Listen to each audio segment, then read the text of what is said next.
여호와께서 내가 행한 일에 보답하시기를 원하며 이스라엘 하나님 여호와께서 그의 날개 아래에 보호를 받으러 온 내게 온전한 상 주시기를 원하노라 하는지라. 아멘. 예, 오늘 우리 이종숙 집사님께서도 기도해 주셨는데 정말 우리가 지난 6개월 또 그 이전에 살아왔던 모든 시간들이 정말 하나님께서 이렇게 보호해 주시고 동행해 주셨던 것을 참으로 우리가 감사하지 않을 수 없습니다. 그런 것들을 깨달으면서 우리가 하나님 안에서 자족하며 살아갈 때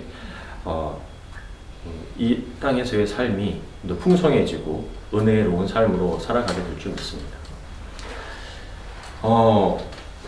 여러분, 우리가 지금 최근에 이렇게 세계적으로 겪고 있는 일들을 보면 참 놀랄 일들이 많죠. 최근에 보니까 미국 텍사스에 폭우가 내려가지고 거의 이 여름에 캠프에 갔던 기독교 캠프에 갔던 어린아이들 20여 명이 물에 휩쓸려 가서 죽은 일이 있었고요. 또 계속해서 이 사망자들이 계속해서 100여 명이 넘는 사람들이 지금 나타나고 있는 상황입니다. 최첨단을 달리고 있는 미국에서조차도 AI와 이런 예측 가능한 그런 여러 가지 과학 발달한 미국에서조차도 그것을 알 수 없었을까? 예, 이런 일들이 지금 일어나고 있죠. 유럽은 지금 40도가 넘는 폭염에 굉장히 힘들어하고 있고요. 이쪽 우리 남미 쪽이죠. 갑자기 10도 정도나 떨어진 추위가 와서 사람들이 굉장히 놀라고 있다고 합니다. 건조한 사막에 내린 눈, 남반구에도 이상 기후가 이렇게 일어나고 있는 상황입니다. 예. 알 수 없었을까요? 제가 드린 질문처럼 저걸 어떻게 막을 수 있는 방법은 없었고 우리가 그걸 미리 예측하고 저렇게 미국의 텍사스 폭우가 내리는 것을 막을 수 없었을까요? 우리 한국에도 지하차도에 물이 잠겨가지고 사람들이 많이 죽기도 하고 어려움이 많았습니다. 어려운 그런 일들을 당하는 일들이 있었잖아요. 저거를 알 수 없었을까요? 우리가 비가 많이 올 거라고 예측은 할 수 있지만 얼마나 많이 올지 또 그게 어떤 일을 일으킬지 내 한치의 앞도 우리가 알 수 없는 것이 사실입니다. 자, 그러면 그래서 전도서의 말씀에 보면 전도서 7장과 8장에 보면 형통한 날에는 기뻐하고 공고한 날에는 되돌아봐라. 이 두 가지를 하나님이 병행하게 하사 사람이 그의 장래 일을 능히 헤아려 알지 못하게 하셨다. 사람은 우리 앞일을 알 수 없게 만들어 놓으셨다는 것. 사람이 장래 일을 알지 못하나니 장래 일을 가르칠 자가 누구이랴. 우리는 진짜 한치 앞도 모르는 사람들이기 때문에 미래를 알 수 없기 때문에 그런 어려움이 닥치는 일도 겪기도 하고 또 기쁜 일도 겪으면서 그렇게 살아가도록 우리를 하나님 창조하셨다는 겁니다. 오늘 이 룻기에서도 이런 일을 겪고 있는 사람들의 스토리가 나옵니다. 여러분도 잘 아시는 이스라엘에 가뭄이 생겼어요. 예전 고대 시대에 미래를 예측할 수도 없고 가뭄이 올 거라는 거 알 수도 없죠. 그래가지고 베들레헴에 살고 있었던 엘리멜렉과 나오미라는 사람이 있었어요. 이 부부에겐 두 아들이 있었는데 말륜과 기륜이라는 아들이 있었습니다. 그 베들레헴에 있다가 모압 지방에 거기는 아주 농사 잘 되고 풍성하다. 그쪽으로 이사해서 우리가 좀 이 가뭄을 해결하자. 그래가지고 모압이란 지역으로 저 갈릴리 호수를 넘어서 모압이란 지역으로 가서 살고 있었던 거예요. 근데 그쪽에 이제 가뭄이 오면서 다시 베들레헴 쪽으로 넘어가야 되는 상황이 온 겁니다. 그런데 그 전에 무슨 일이 있었느냐? 정확히 알 수는 없지만 전쟁이 있었는지 뭔가 안 좋은 일로 인해서 엘리멜렉도 죽고 나오미의 남편 엘리멜렉도 죽고 며느리 오르바와 룻이 있었는데 이 말륜과 기륜이라는 두 아들도 다 죽어버린 겁니다. 남자들 셋이 다 죽어버린 거예요. 이 가정에 남은 것이 나오미와 며느리 오르바와 룻만 남게 된 겁니다. 그래도 좀 잘해보겠다고 모압 땅으로 가가지고 한국에서 밴쿠버로 넘어왔듯이 좀 잘해보려고 좀 잘 살아보려고 뜻과 또 어떤 계획이 있어서 왔는데 계획대로 된 건 하나도 없고 남편들이 다 죽은 겁니다. 이 고대 사회에서는 남자들의 역할이 어마어마하게 컸지 않습니까? 좀 심하게 표현해서 이 당시에 여자들은 그냥 이 경제, 하나의 어떤 집안의 경제에 불과했었습니다. 그만큼 대우가 안 좋았고 여자들이 혼자서 살아간다는 건 굉장히 어려운 일이었어요. 그런데 나오미와 오르바, 룻만 셋만 남은 겁니다. 그리고 모압 땅에서 이제 고향 땅으로 가면 그래도 친인척들 혹시라도 같은 공동체에 살고 있는 사람들의 도움을 좀 받아서 살아볼까 하고 넘어오게 된 거죠. 그런데 시어머니 나오미는 베들레헴 예루살렘 사람이었지만 이 오르바와 룻은 모압 여자였어요. 이방인이었어요. 그러니까 베들레헴으로 넘어가면 참 이거 살기가 이 대우가 다른 거죠. 이방 여자였기 때문에. 이렇게 특별히 종교 공동체로 살아가고 있었던 이 베들레헴 안에서는 이방인들의 대우는 더 안 좋을 수밖에 없었습니다. 그래서 며느리 오르바와 룻한테 나오미가 얘기했죠. 아유, 너희들 새 인생 살아라. 베들레헴 나 따라오지 말고 그냥 새 인생 살아라. 라고 한 거예요. 그러자 이제 오르바는 한만 생각해도 자기가 거기 넘어가서 살기 좀 힘든 것 같아요. 어머니 그래도 제가 같이 갈게요 하다가 됐다 얘. 아유 그냥 살아라 하니까 며느리 첫 번째 며느리 오르바는 그럼 어머니 조심해서 가세요 하고 자기 그냥 모압 땅에 남기로 한 거예요. 그런데 룻은 이렇게 얘기합니다. 그러나 룻은 이렇게 대답하였다. 저에게 억지로 어머니께서 떠나라고 강요하지 마시고 어머니하고 함께 가겠습니다. 어머니 가시는 곳에 저도 가서 살고 어머니 백성이 내 백성 되고 어머니 하나님이 저희 하나님 되게 해주십시오.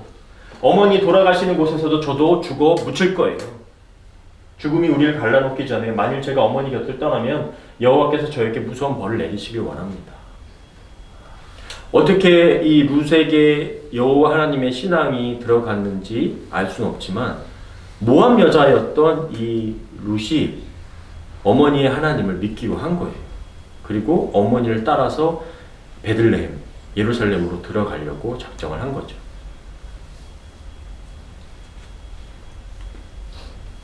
그래서 그들은 함께 베들레헴으로 떠났다. 그들이 그곳에 도착했을 때 온 성이 떠들썩하며 그곳 여자들이 정말 이 사람이 나오미냐 하고 물었다. 모압 땅으로 가서 몇 년 있었을 거 아닙니까? 그죠? 예. 그리고 아마 이 나오미와 엘리멜렉이 이 친인척들 가운데서도 나름 그래도 이 관계를 잘하고 살았던 사람인 것 같아요. 나오미가 왔대 하면서 사람들이 반기는 거죠. 그런데 이상하게 나오미와 룻만 오니까 아무래도 사람들이 이게 무슨 일이야 라고 쳐다봤겠죠. 그러나 나오미는 그들에게 이렇게 대답하였다. 나를 나오미라고 부르지 말고 마라라고 불러라. 갑자기 이름을 바꿔요. 마라가 무슨 뜻이죠? 마라탕.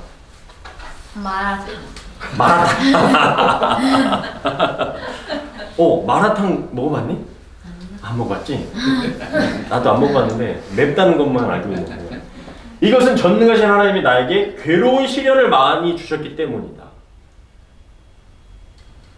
마라.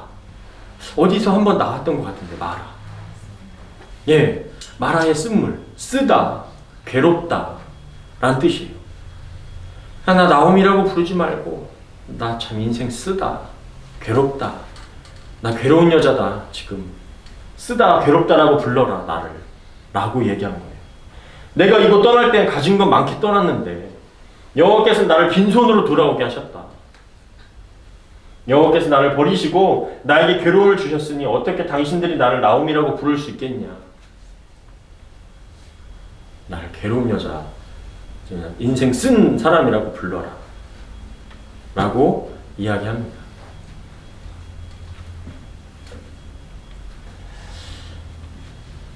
우리 나오미가 얘기했듯이 저는 이게 굉장히 솔직한 반응이라고 생각해요. 우리가 하나님 믿지만, 하나님 신실하다고 이야기하지만 이렇게 남편 죽고 아들 둘 죽고 며느리 둘, 여자 둘 같이 그냥 고향 땅으로 돌아오는 이런 상황에서 누가 하나님 감사합니다, 땡큐 이렇게 쉽게 말할 수가 있겠어요?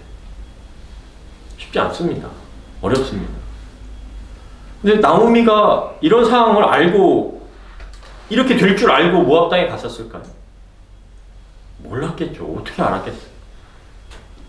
하나님께서 나를 이렇게 괴롭게 하셨다. 나 그래도 갈 때 괜찮았어. 그곳에서 가서 또 좀 살아보려고 이것저것 다 챙겨가지고 한번 재산 정리해서 갔었어. 근데 남편 죽고 아들 둘 다 죽고 이렇게 돼서 나 돌아올 줄 알았어. 몰랐지. 하나님이 뭘 신실하게 나 하나님 이렇게 빈손으로 만들어 오실 줄 내가 누가 알았겠어. 라는 얘기 하는 거죠. 알 수 없었습니다. 우리 인생이 앞으로 한 치 앞도 어떻게 될지 알 수 없었어요. 엘리멜렉과 나오미가 그래도 돌아왔을 때 반응을 보니까 나오미 아니야? 아유 좀 괜찮았던 나오미잖아 라는 그런 반응을 느낄 정도인데, 그러면서 창피하니까 나오미가 나오미라고 부르지도 마십시오. 나 잘 나가는 여자라고 하지도 마십시오. 나 마라라고 하세요 그냥 라고 이야기하게 됐죠. 그러면 이렇게 우리가 진짜 한 치 앞도 모르잖아요. 우리 집사님도 마찬가지고 정말 한 치 앞도 알지 못하게 이렇게 비즈니스 하시고 정말 이렇게 우리 한 치 앞도 모르면서 살아가는 하루하루의 인생을 살아가는데, 그럼 어떤 선택을 하는 게 우리한테 좋을까? 자, 첫 번째, 리아나. 그래, 원래 우리가 앞을 모르니까, 그지? 한 치 앞도 모르잖아.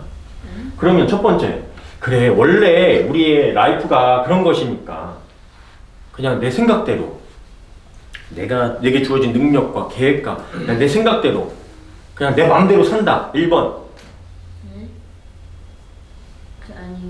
두 번째, 그래, 나는 미래를 알 수 없으니까, 앞으로 하나도 알 수 없으니까 그래, 하나님을 신뢰하면서 산다. 신뢰하는 믿는 거지. 하나님을 믿고. 두 번째로 역시 우리 리안이가 정답을 그냥 얘기하네. 네, 뭐 이렇게 극단적으로 제가 1번, 2번으로 나눠서 얘기했지만 하나님께서 우리에게 그런 달란트를 주셨죠. 우리가 생각할 수 있게 하셨고 계획할 수 있게 하셨고, 그것도 창조자 하나님의 형상 가운데 있는, 하나님의 능력 가운데 있는 모습입니다. 그런데 우리가 그것을 더 하나님 없이 그러한 것들을 더 의지하며 신뢰하며 살 때가 많다는 거예요. 그러면서 내 계획대로 되지 않으니까 실망하고 좌절합니다. 최근에 우리 유이가 또 열심히 지금 썸머스쿨을 다니고 있는데,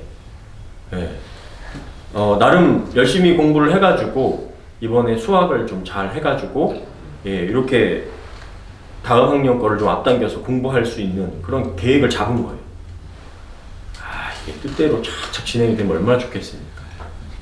그런데 좀 선생님을 뭐랄까 까다로운 선생님을 만난 거죠. 또 그렇게 뜻대로 쉽게 이렇게 착착착 학생들과 마음을 잘 맞춰서 할 수 있는 그런 선생님을 만나지 못한 겁니다. 그래서 고민과 방황과 이 더위에 또 짜증을 내는, 우리 인생이 한 치 앞도 그렇게 내 마음대로 되는 게 하나도 없다는 거예요. 네. 더위까지 와서 어제 소희가 언니 왜 이렇게 쟁쟁거려 라고 하는 그런 일들이 우리의 삶에 그렇게 계속 일어난다는 겁니다. 네.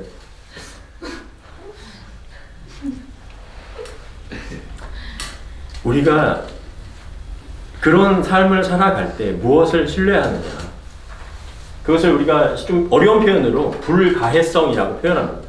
조직 신학에서 배우는 건데요. 풀 수 없는 성질, 이해할 수 없는 특성입니다. 우리가 하나님의 뜻을 모르기 때문에 하나님의 그 능력과 인자하심과 선하심이 어느 정도인지 우리가 이해할 수가 없어요. 다 몰라요.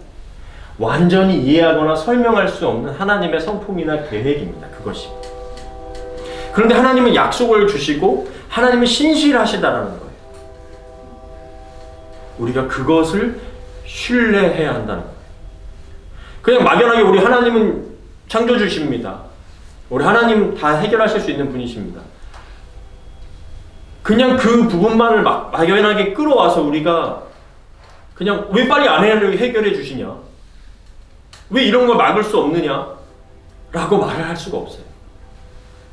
그러나 하나님의 이해할 수 없는 성질, 이해할 수 없는 그 하나님의 놀라운 성품과 계획을 우리가 신뢰하는 것, 그 하나님의 신실하심을 우리가 그것마저도 우리가 신뢰해야 된다는 거예요. 알 수 없죠. 이해할 수 없습니다. 어떻게 우리가 그 창조주의 섭리를 다 이해하며 그 하나님을 알 수가 있겠어요? 그 부분까지도 우리가 신실하게 하나님을 신뢰해야 된다는 것입니다. 룻도 알 수 없었죠. 나오미도 알 수 없습니다. 다 빈털터리가 돼서 다 죽고 이제 남은 것 없이 우리 둘만 살아가야 되는 상황에서 왔어요. 그리고 추수하는 때였습니다. 그 추수하는 때 여러분들 다 아시겠지만 레위기나 출애굽기에 보면 이 밭에 있는 이삭을 다 줍지 말라고 그래요. 하나님께서. 그걸 율법으로 주셨어요. 왜?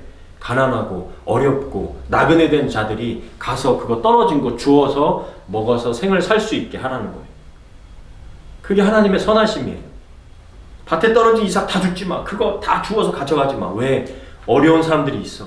고아되고 과부된 자들이 있어. 그들을 위해서 남겨둬 라는 거예요. 그것을 이제 룻이 가서 줍는 겁니다. 시어머니 집에 있고, 연세 드신 시어머니 집에 있고, 밭에 가서 야, 추수 때 빨리 가서 이거 주워가지고 우리 한 끼라도 먹자. 룻이 가서 베는 자를 따라 밭에서 이삭을 줍는데 추수꾼들은 가서 일을 하는 겁니다. 열심히. 그럼 이제 떨어질 거 아니에요. 툭툭툭 털다 보면, 묵다 보면 떨어지죠. 남는 거 이제 주워 갖고 있는 거예요. 그런데 우연이라고 돼 있어요. 우연이가 빨개요. 빨갛지.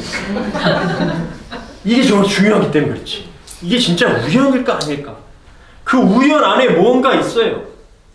하나님 얘기하지 않으시는데 그 우연이 안에 무언가 담겨져 있어요. 우리가 알 수 없는 그 우연이가 있는 거예요. 우리 삶에. 우연히 엘리멜렉의 친족 보아스에게 속한 밭에 이르렀더라. 무슨 소리예요 이게? 엘리멜렉이 누구였어요? 나오미의 남편, 시아버지예요. 시아버지의 친척 보아스의 밭에 가게 된 거예요. 예상치 못하게 전혀 계획이 없었어요. 나오미에게는. 계획한 게 아니에요. 친척이 누가 있었지? 어떻게 알아요? 모함 여자인데. 계획하고 간 게 아닙니다. 우연히 걸음걸이를 따라 이삭을 따라 간 거예요. 근데 거기 그 밭이 친족 보아스의 밭이었어요. 거기서 열심히 주셨습니다. 그리고 보아스를 만나게 되는 겁니다. 그리고 죽다 보니까 보아스가 안 보이던 여자가 한 명이 보이는 거죠.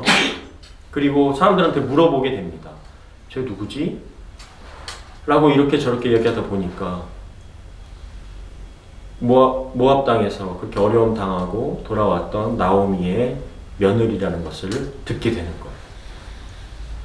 그리고 나서 룻을 만나게 되고 이런 이야기를 합니다. 나는 그대가 남편을 잃은 이후로 시어머니에게 한 일을 모두 들었어. 그리고 그대가 어떻게 부모가 있는 고향을 마다하고 이곳 낯선 땅에까지 와서 살고 있는지도 다 알고 있어. 다 들었어. 이스라엘 하나님 여호와께서 그대가 행한 대로 갚아주시기 원하며 그분의 보호를 받고자 온 그대에게 풍성한 상 주시기를 원하네.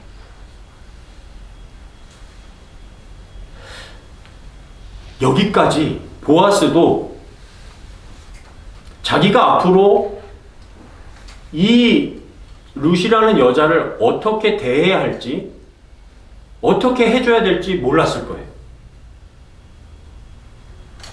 뭐 친척이라는 걸 알고 있었을 수도 있겠죠. 그런데 앞으로 내가 이 가정과 어떻게 연결이 될지 몰랐을 거예요. 룻도 우연히 이곳에 갔어요. 그런데 이 보아스가 믿음이 있는 사람, 우리가 이렇게 기도해야 되는구나를 전 좀 이 말씀을 보면서 느꼈어요. 어려운 일이 있죠. 고통당하는 일이 있고 낙심할 일이 있고 뭔가 뜻대로 풀려지지 않는 경제적인 상황도 있습니다. 그런데 이스라엘이라는 여호와께서 그대가 행한 대로 갚아주시기를 원하며 그분의 보호를 받고자 온 그대에게, 우리에게 풍성한 상을 하나님께서 주시기를 원합니다라고 우리도 기도해야 된다는 거예요. 어려움이 있을 때, 아픔이 있을 때. 이걸 어떻게 풀어가시느냐.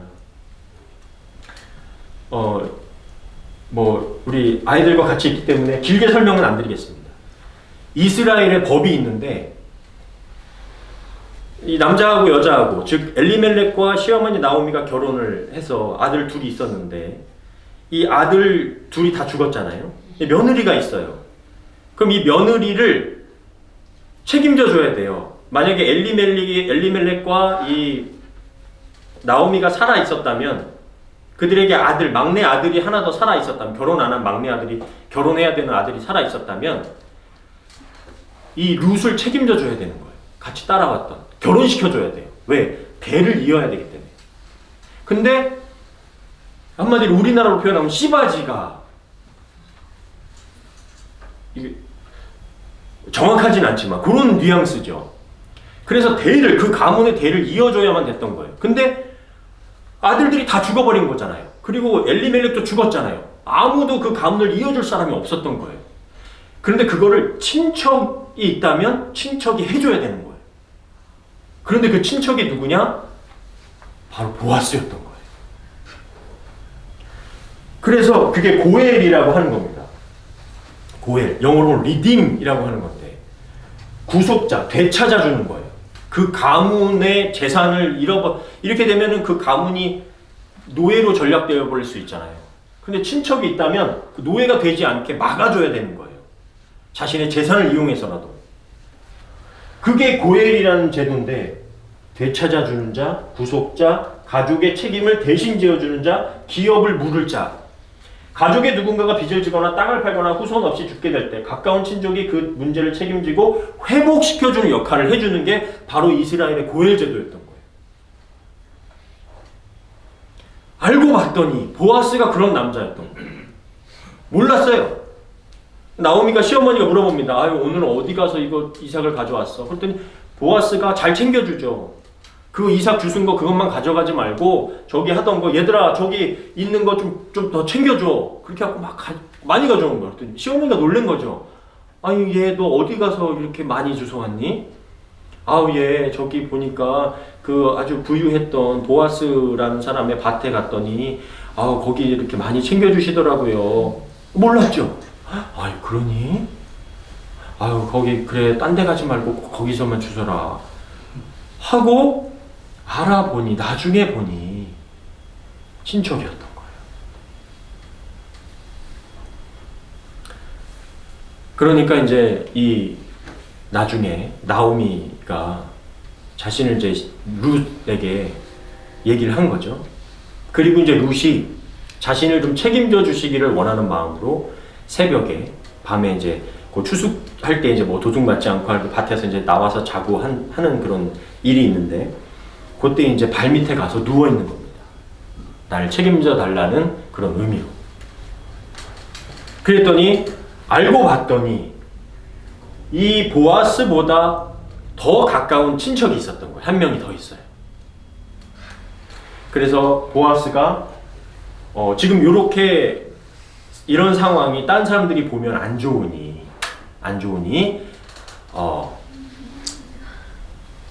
내가 나중에 요거를 다 처리할 테니 날이 뜨기 전에 요걸 챙겨 가지고 가라 하고서는 보냅니다. 그리고 나서 이제 보아스가 먼저 가까운 친척에게 가서 당신이 먼저 이 기업 물을 자가 되니, 당신이 먼저 이 책임이 있으니 이것을 어떻게 할지 얘기하시오. 했더니 그 사람은 나는 내 재산에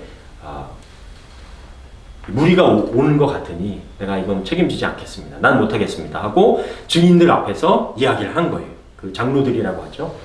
그 앞에서 얘기를 하고 이제 신을 던집니다. 그 문화가 그래요. 난 이제 포기합니다. 하고 이제 신을 이제 벗는 거예요. 그리고 나서 이제 보아스가 그 책임을 감당합니다. 다시 말해서 룻과 결혼을 합니다. 대를 이어서. 그리고 나서 아기를 출산하죠. 나오미가 그 아기를 받아 기르자 이웃 여자들이 나오미에게 아들이 생겼다 하며 그 이름을 오벳이라 불렀다. 후에 오벳은 다윗 왕을 낳은 이새의 아버지가 되었다.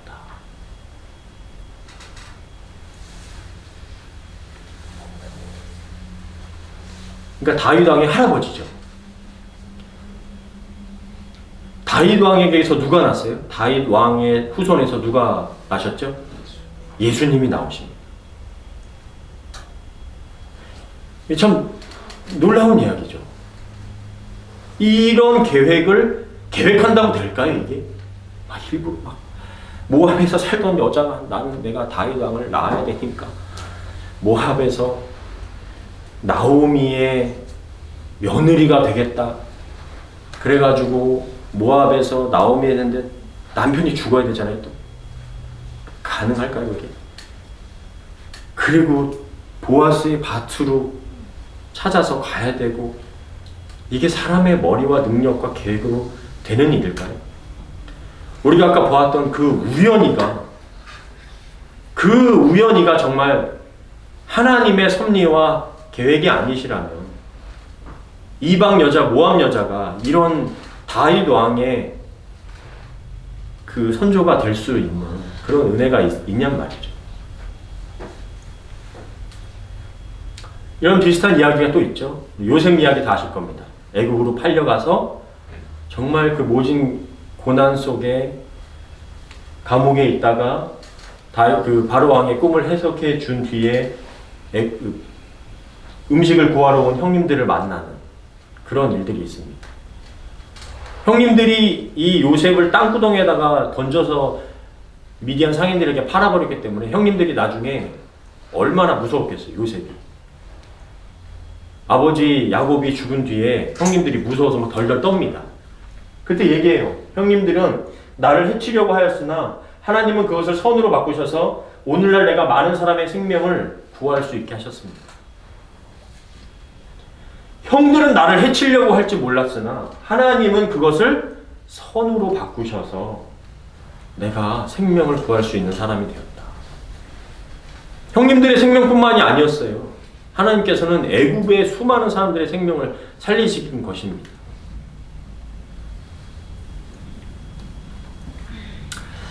제가 최근에 설교를 한 편 듣다가 이 내용이 있어서 좀 가지고 왔는데요. 이분이 윤상혁 교수님이신데 평양에 있는 김일성 그 의과대학의 교수로 계신답니다. 아마 미국 쪽 시민권을 가지고 계셔서 그런 것 같아요. 미국이나 어디 다른 쪽 시민권이셔서 정확히는 잘 모르겠습니다.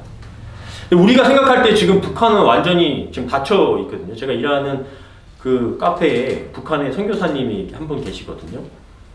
근데 정말 닫혀가지고 북한을 들어갈 수가 없는 거예요. 정권이 바뀐 뒤로는. 우리 생각에는 지금 여러분 북한은 어떻게 생각하세요? 예전엔 그래도 막 선교사님들이 어떻게든 중국을 통해서 막 들어가 보려고 하고 막 그런 노력들이 있는데 최근에는 중국도 선교사님들이 갈 수가 없고 다 쫓겨났거든요. 북한이 이제 완전 암흑인 것 같잖아요. 그래서 우리는 흔히 생각하면 북한 생각하면 우리가 도와야 된다는 생각이 있는데 지금 문이 막혀가지고 어떻게 할 수 없다. 그런 생각들을 많이 합니다. 그리고 뭐 우리 한국에서는 정치적인 프레임으로 많이 사용하기 때문에 뭐 빨갱이 막 이런 거 해가지고 북한 얘기하면 막 정말 빨갱이 아닌가 뭐 이런 얘기 하잖아요. 그런데 이분이 이런 이야기 하십니다. 흔히들 북한을 생각하면 도와야 한다. 피해를 채워줘야 한다고 이야기한다. 우리도 처음엔 그런 줄 알고 갔다. 하지만 살다 보니 우리가 뭔가를 주기 때문에 북한이 변화하는 것 같진 않다. 오히려 북한 사람들이 고쳐야 할 것보다 우리가 고칠 게 더 많다는 사실을 깨닫는다. 주님께서 우리를 사랑하신 것처럼 우리가 먼저 서로 사랑하면 북한 사람들도 우리 안에서 예수 그리스도를 볼 수 있다는 말씀을 온몸으로 체득하게 되었다. 복음은 전하는 게 아니라 보여주는 것입니다. 사람이 포기했지 하나님은 포기하지 않으시고 일하고 계십니다. 네, 이런 이야기를 보면서 우리가 북한에 다쳤다라고 생각을 하지 하나님에겐 다친 곳이 없습니다. 우리가 북한의 복음을 못 전한다고 전하고 있지 않은 게 아니라 하나님은 일하고 계신다는 거예요. 우리가 자꾸 이런 믿음을 보이지 않는 것에 대한 확신 없는 모습을 우리가 점점 포기하게 되는 것 같아요. 우리가 너무 AI 시대에 뭐 이런 쉽게 답을 얻어버리니까 하나님께서 일하시는 거에 대한 답을 얻지 못하고 살아가는 건 아닌가 모르겠어요. 우리는 알 수 없는 일이 많죠. 그래서 낙심되고 의심되고 쉽게 포기하고 놔버리는 일들이 많습니다.